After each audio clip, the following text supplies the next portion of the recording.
Salut tout le monde, c'est Kirby54, je vous souhaite la bienvenue pour ce nouveau Kirby Play. Lors de la Mangalaxy de cette année, le youtubeur Darkrex m'a offert Bon Baiser de Russie 007 sur la Nintendo GameCube. J'ai mis dans la description de cette vidéo un lien vers sa chaîne si vous désirez aller jeter un œil. Et pour lui remercier de son cadeau, je lui avais promis que je le découvrirais en vidéo Kirby Play. On va sélectionner le mode solo car je joue tout seul, je peux pas sélectionner le mode multijoueur. On va charger une partie, c'est-à-dire la partie numéro 1, puisque j'ai démarré le jeu avant de faire cette vidéo. Pour éviter justement les cinématiques de début qu'on ne peut pas passer, on va sélectionner la toute première mission, Londres. Ah zut, je ne peux pas passer la cinématique. Bah c'est pas grave, petite séquence de montage. Et c'est parti. Bon, j'ai le droit à un TPS, donc à la kit ou double. Alors que si on prend des jeux James Bond sortis sur GameCube, on avait le droit à des FPS comme pour Espion pour cible et Natfire. Et donc le kit ou double, ils l'ont fait en TPS. On vise avec elle, on tire et voilà. Par contre, je suis en train de faire un peu n'importe quoi. Bon, c'est pas grave, allez zou, on tire, on fait bourrin. Gilet pare-balles, allez hop. Vas-y, roulade. Pour l'instant, il est pas dégueulasse. Ouh, la mitraillette, allez hop. Là franchement ce jeu se dit bien bourrin. On se retrouve pas avec un jeu où il faut tout le temps se planquer et essayer de bien viser. Puisque là vous avez la visée automatique en maintenant le L. Ça reste du coup facile. Pour l'instant, je ne suis qu'à la première mission aussi. Ils n'allaient pas mettre une grosse difficulté dès le départ comme un Dark Souls. Si on reste dans le genre FPS, non, j'ai pas d'idée en tête. J'ai pas de jeu où dès le début, c'est super compliqué. Il est maniable, ça se joue, il est plaisant. Et si je compare avec Kit ou Double, je sais pas lequel est mieux en ce qui concerne la maniabilité, mais je peux pas donner un réel avis objectif car ça fait que depuis 5 minutes que je joue à ce jeu. Et comme vous pouvez le constater, bah je ne me plains pas du tout. Donne-moi ton gilet pare-balles avec le bouton A en recharge. Vous avez une petite séquence de pause lorsque vous sélectionnez l'arme. Donc il n'y a pas d'action. Ça vous permet de respirer un petit peu et de choisir sans stress l'arme la plus adéquate selon la situation. Je suis en train de tourner en rond. Il doit certainement avoir une porte quelque part. Ou un ennemi qui se planque, un escalier, je sais pas. Ah bah tiens, voilà, on va aller ici. Allez les ennemis, venez par ici. Allez hop, oula il est planqué. Moi aussi je sais me planquer. Et voilà. Lorsque vous visez vos adversaires, vous avez une espèce de barre de vie par rapport à l'indicateur. Plus l'indicateur vire dans le rouge et plus sa barre de vie est basse. Même en difficulté agent, il n'y a pas de grosses difficultés. Je me souviens lorsque vous mettez en difficulté agent dans le GoldenEye sur 64, il était déjà super compliqué, même si vous connaissez le jeu. Bon, je pense que par la suite, ils ont décidé de réduire la difficulté pour que le jeu touche un plus large public. Car comme on le sait tous, les jeux à partir des générations PS3, PS4, et ça a même commencé un petit peu lors de la génération PS2, GameCube, Xbox. Le fait qu'un jeu soit trop compliqué, le public n'est pas content car les gens veulent du divertissement et que ce ne soit pas trop difficile. Bon, on a bien entendu des joueurs qui eux recherchent de la difficulté et pour éviter de se faire chier, mais on a plus ce côté jeu, difficulté. Maintenant, pour toucher un plus large public, il faut que le jeu soit accessible à tout le monde. On a quelques cas exceptionnels comme un Dark Souls. Voilà, il faut sauter par ici.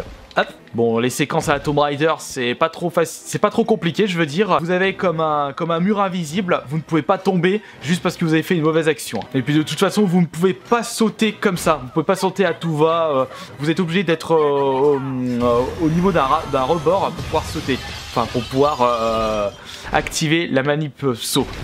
Oula, il y a du petit peuple qui arrive. Mais je crois que le kit ou double se jouait pareil. Vous visez, vous tirez comme un bourrin et vous n'avez plus qu'à espérer que la créature... Enfin la créature, c'est bon, c'est pas des monstres. Que l'ennemi meurt vite fait. Bon par contre j'ai pas mal de munitions, tant mieux. Vas-y, tire. Avec James Bond, pour ouvrir des portes, on n'appuie pas sur un bouton, on tire sur le bouton. La classe à l'anglaise. J'ai dû mal fouiller. Pas quelque chose ici, une porte secrète. Tu peux pas me dire quelque chose? Bah tiens. Vous avez besoin de cette clé. Fallait que je parle à la donzelle pour avoir la petite clé. Ouais, vous pouvez pas me sortir un bazooka. On prend ce qu'il y a et on bourrine.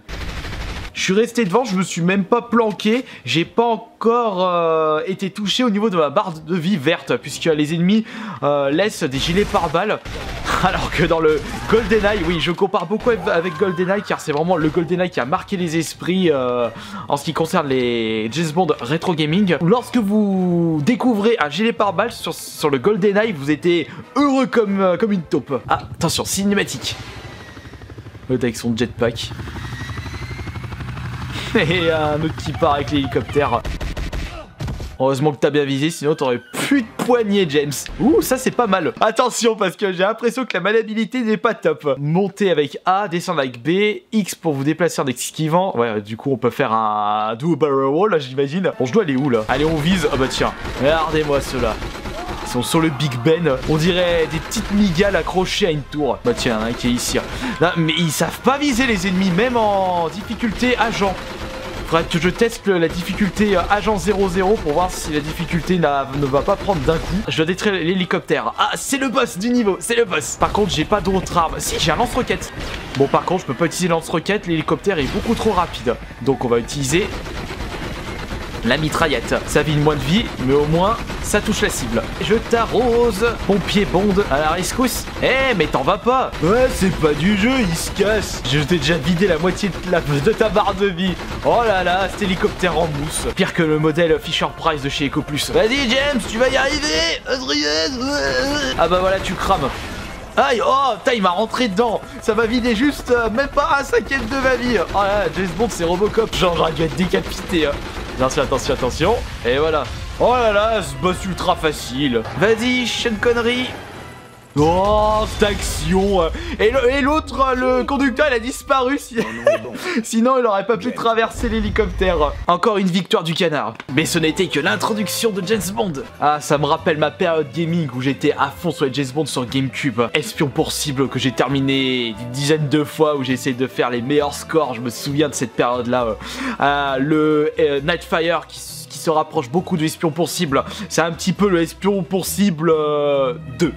Ensuite, on a eu le Key to Double. Ils ont vraiment changé le gameplay. On est passé d'un FPS à un TPS. Mais les James Bond ont toujours été des excellents jeux. J'ai toujours pris beaucoup de plaisir à jouer à ces jeux. J'ai débloqué un autre niveau. Dédale. Ah, Dédale, labyrinthe, Minotaur. Ah. Et vous avez même à la fin d'une mission les statistiques.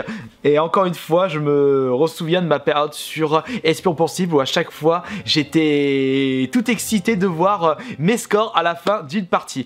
Mais ici, j'ai remarqué que je n'ai pas atteint la cible en ce qui concerne le temps. Il fallait que je fasse moins de 7 minutes et en agent 0-0 pour la difficulté. Et je pense que si vous atteignez toutes les cibles, vous débloquez très certainement des nouvelles armes, nouveaux costumes ou cinématiques bonus ou des parties de films de James Bond, j'en sais rien. Je remercie beaucoup Dark Rex pour son petit cadeau, le bon baiser de Russie 007. N'oubliez pas le petit like bien entendu et on se retrouve tout à l'heure pour une prochaine vidéo. À tout à l'heure.